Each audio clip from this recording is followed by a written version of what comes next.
They didn't break up because they stopped loving each other. They broke up because their dreams were bigger than their relationship. In a small performance space in Dakar, the kind with plastic chairs and dim lighting, Kofi played his guitar like nobody was listening. Because most nights, nobody really was. He wasn't famous. He wasn't even close. Just another young artist trying to be heard. Then one night, something unexpected happened. A girl walked onto the stage. No introduction, no permission, barefoot. She didn't look at him. She just started dancing. At first, Kofi almost stopped playing, but something about her movement, raw, unpolished, honest, made him keep going. And somehow, it worked. Not perfectly, but beautifully real. Her name was Amara. She wasn't a professional dancer, at least not yet. She just loved to move. They didn't fall in love instantly. It started small, conversations after shows, walking home together, sharing cheap food and big dreams. Kofi wanted to perform on big stages someday. Amara wanted to train, to grow, to become something more than just good. They pushed each other, argued sometimes, laughed a lot, and slowly, without even noticing it, they became something real. Their performances became a thing.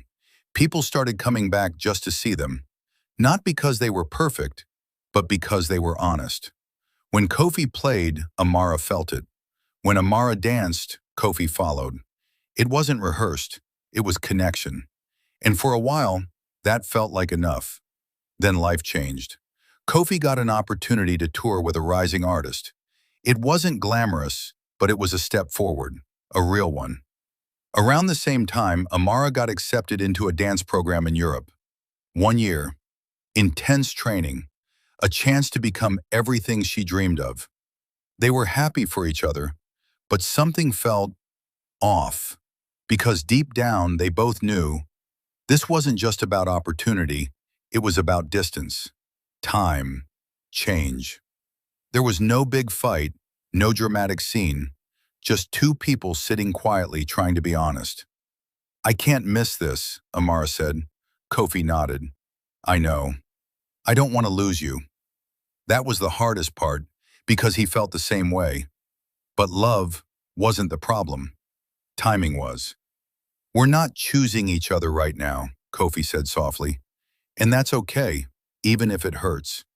Their last performance felt different. Not worse, just heavier.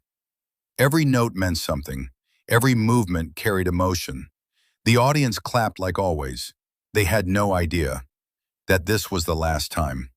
Afterward, there were no promises. No, "we'll make it work." Just a long hug and silence. Kofi left for tour. Small stages turned into bigger ones. Slowly, his name started to mean something. Amara left for her program. She struggled at first, but she grew. Stronger. Better. They didn't text every day. Didn't hold on to something that couldn't grow. But sometimes, in the middle of a performance, Kofi would play a melody that felt familiar. And somewhere else in the world, Amara would move in a way that reminded her of him. Not because they were still together, but because what they had was real. And real things don't disappear. They just change. If you enjoy the story and want more stories like this, subscribe to the channel at Africa Folktales, Movies and Storytelling.